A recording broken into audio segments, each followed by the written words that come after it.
Excited to welcome onto the show today. Let's do it. Cole Cubelic, SEC Network, WJOX there in Birmingham, 94.5. Cole, it's Thursday already. You ready for another big weekend of college football? Absolutely. I can't wait. It's these weeks go fast, and it's crazy. We're about to be a quarter of the way through the season. I don't like talking like that, but it's kind of where we are. Hey, you were on the call the South Florida game a couple days ago. I got a chance to watch the film a couple times throughout the week. Also watch Florida and Kentucky. In your eyes, what are some of the glaring weaknesses? What are some of the strength that you have seen from this Florida Gator football team?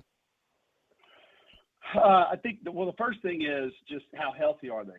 From a backup quarterback situation, is Jack Miller going to be ready to go? I don't expect that he will be for this game. Where are they with Kitna? Because I do think that has a large bearing on what they do as far as design quarterback runs with Anthony Richardson. I think he's a guy that they probably understand needs to run the football more. They need to design more things for him, but I do think that they're protecting him, Jason. I think that they don't want to put him in harm's way unless they have to, unless they need to, because they don't want to have to turn to their backup quarterback. They think they would probably struggle to win games with that. I think also, you got an offensive line that's playing good football. Montrell Johnson's running the ball well. ATN gives you a little bit more of a home run threat. I think they're fine there. But, whatever it's been, timing, rhythm, ball velocity, there have been a lot of throws that have been missed that have been open for that Florida offense. Defensively, it all comes down to Ventrell Miller, man. If he's able to play, I think that Florida defense can be pretty good. If he's not, I think they have trouble getting lined up. I think they miss a lot of things. I don't think they adjust well. And, they misfit the run against South Florida. I thought Travis Trickett had a good plan. And obviously they have Gary Bohannon, who won the Big 12 last year at quarterback. But they still did not find a way to fit that run properly, had guys lined up incorrectly. And, it was really just the run game that was a major concern. Ventrell's a guy that, he really gets them lined up. He's the vocal leader. He verbalizes a lot of things defensively. And he's a guy that Billy Napier described to me as, has commanded more respect from that team, the individuals on that team, than anybody else on the Florida roster. So you can just imagine how important he is to that group. So, they can be explosive offensively, but in ways that I don't think they're utilizing a lot right now. So that's sort of the big thing for me is how much are they going to run Anthony Richardson? I hate to make it sound that simple, but I just think that the presentation of it, I think putting it on display early forces a defense to defend you differently. There were some guys from the backside making plays against that Florida offense, and you just sit there and think, man, if the quarterback keeps one or two of those early, that's probably not going to happen. So, and then Britton Cox Jr. can get it off the edge. He's a legitimate pass rusher. I would anticipate, I think he really gets dangerous is how quickly he can crash the mesh. And if Patrick Toney, their defensive coordinator, decides, okay, we are going to attack the mesh point, enforce a decision, and physically make someone pay for having these slower developing plays, I think he could be a little bit problematic in this game also. Both teams dealing with injuries at key positions. Tennessee, Cedric Tillman, and then you just mentioned Ventrell Miller for Florida. Which one you think will be the biggest loss if both guys do not play on Saturday?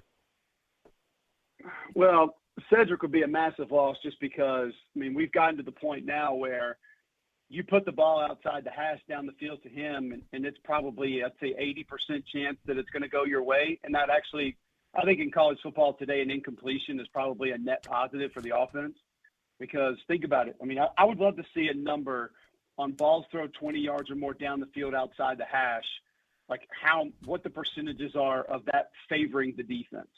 Because really the only favorable play I think you can get, you could say incompletion, but it's interception because you're going to get a pass interference. You're going to get some catches. And then I think also, even if you get an incompletion, what you've done is show the defense, hey, we're going to take these shots. You better not play man. You better keep your safeties deep. You better keep them outside. And then when you do that, just like Tennessee's been doing this year, we'll attack the middle of the field. So you got to make a decision on how you're going to play it and what you're going to do. He's a guy that I think the percentages have tilted even more in Tennessee's favor. When that ball's in the air, he's probably coming down with it. We met with Tennessee week 1, Ball State. And it was funny. He came walking in, and Jordan said, I thought a defensive end was coming in to meet with us. The kid is just physically put together extremely well. You got big mitts, big catch radius, and a guy that's just going to be a problem for whoever Tennessee plays when he's available. but it's got to be Ventrell Miller because there are other options on that Tennessee offense. I mean, we saw that Jalen Hyatt, that's the one that Jeremy was telling us about that used to blow up their practices on Sunday nights during the season, and nobody could handle him. You got Brew McCoy who's coming around. Squirrel White, obviously, in the slot can do some different things for you. You're getting good usage of your tight ends. So, and then obviously you have the run game, which includes Hendon Hooker utilizing his legs. There are other areas that you can turn to that can help offset maybe what you would lose with Cedric. I don't think Florida has that guy. I don't think there's another guy. And they may have someone who's, capable of going and making tackles and going and making plays, but that's not really what I reference. They don't have somebody else who can come in and diagnose an offense, tell you what the personnel is, understand the strengths, get everybody lined up, and then make sure that they're all heading in the right direction. They don't have another guy like that. So I think Ventrell probably going to be like I think Amari Burney did some nice things when he was in. I think Shamar James is a guy that they're really excited about. I just don't think any of those guys bring to the table what Ventrell does vocally and mentally when he's in the game.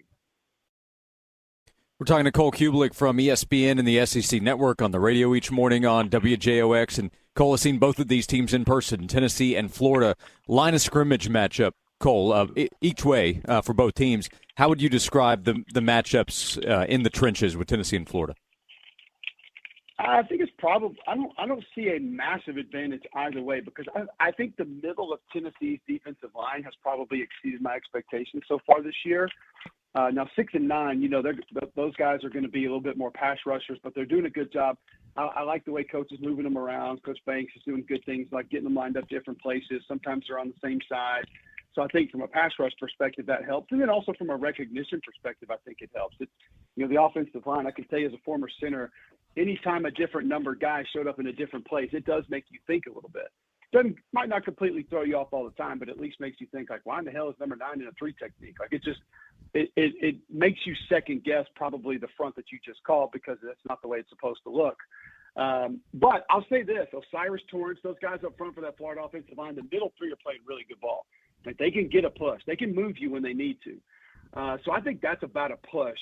The other side of the ball is what's going to be a lot of fun because, Gavon Dexter, he's played pretty good football for Florida this year. You guys, I don't have to tell you how much I love Javontes and what he does and how he plays. I think he's been a lot of fun to watch. Austin Barber has come in at right tackle for Tennessee also. I meant to mention that. Like he's done a really good job sort of filling in over on the right side. But I don't think that the Tennessee offensive line, they may never get enough credit, really, just because people are going to look at it as, oh, it's the system and it's the tempo and it's how fast they go. And that's the only reason those guys are good when it's just not the case. It's just not real. It isn't. Those guys finish blocks. They do a nice job with the recognition of understanding different things. And I don't think Darnell Wright got enough credit last year. I don't think Darnell Wright's getting enough credit this year. I think he's a really good offensive lineman. I think he's a guy that deserves a ton more credit. And then you throw in the tight ends and how well they're playing, helping out with that a little bit. You're going up against some big bodies. I mentioned Dexter, but you're going to have to deal with Desmond Watson, who's 410 pounds. They got some guys that they're going to roll in inside that can be a problem. Good news is you got a 400-pounder and you're running 95 plays. It's probably not going to favor the defense at that point in time. So, 33, Princely Uamanalian is a guy that I think is really nice off the edge for Florida. We mentioned Britton Cox. So Tennessee's got their hands full, man. That's the sort of the matchup that I'm most excited to see in this game. Just physically, who comes away with the advantage? The Florida front and the Tennessee offensive line, I think it's pretty closely matched. And I would imagine that the Tennessee tempo, if they can get it going, is ultimately what's going to decide the difference there. If they don't get it going and, Florida can kind of control the game and shorten the game and limit the possessions, I think that'll be an advantage for Florida in a lot of different ways, including up front on defense. Cole, before you go, Cole Cubelic is with us here on Josh and Swain. I saw you tweeting out just some notes on what this game has meant historically, Tennessee and Florida. Both teams are still early in their eras with Billy Napier at Florida and Josh Heupel at Tennessee. What would you say about the importance of this game for either program? Tennessee, of course, at home, and then Florida trying to get things started in terms of moving forward after this. It's kind of sad, though, Josh. Like, I don't have to tell you guys this, but, I have a producer, Damian Mitchell, who's like 6 years old, and McElroy acts like he's 6 years old. And these guys, like when you talk about Tennessee and Florida, they kind of laugh at you. And they're like, why are we spending so much time on this game? Like, this is not that important of a game. I'm like, guys, like whatever. This is the way I put it to them today. However you view Alabama, LSU now, that's what this game was for a very long period of time. Like all the great NFL players were in this game. All the stakes were on the line. This was going to be the division winner. This was probably going to be your SEC championship game favorite, and they were going to play for national championships. Like that's what this game was, and it was like the third week of the season every year, which made it that much more incredible because it was going to be 2:30, it was going to be CBS, it was going to be must-see TV. And I used to love it when we had a night game, and you got to watch this one at 2:30, and at least watch like the first half of it and just be able to take it all in. But I mean, you go 95 to 99, 4 versus 8, 4 versus 2, 1 versus 4, 2 versus 6, and 4 versus 2. Like that's ridiculous. So my thought in all this and my hope in all this is that we're kind of getting back to that. I think both of these coaches have their programs heading in the right direction. I think both these coaches are capable of getting close to that. And even if we never get back to that exactly, having it back to being important and meaningful as far as helping decide the division, helping decide teams that are going to be in the playoff, that's going to be great for college football. So I think this is a way for Tennessee to really assert themselves this particular season. With Florida already going down to Kentucky, I don't know exactly what's going to be in front of them from a depth perspective the rest of the way. But Tennessee kind of has that momentum and has some things in place where you feel like they could make that jump if they get this game. So it's obviously important for both because it's a rivalry game. It's a divisional game. It's a conference game. It's the first game. It's Tennessee. Josh obviously understands what it's all about. He knows what this could probably propel his team to this year. So I think it's still massive. And a lot of other people might not buy into that just because they're too young to understand how important this game once was. But I can also feel like I see where this game could be going, and that's why it makes it a little bit more important this time around. Cole, I think a lot of people were nodding there the last couple of minutes with what you had to say. Great insight into the matchup as well. Thanks so much for taking the time to join us today to talk about it.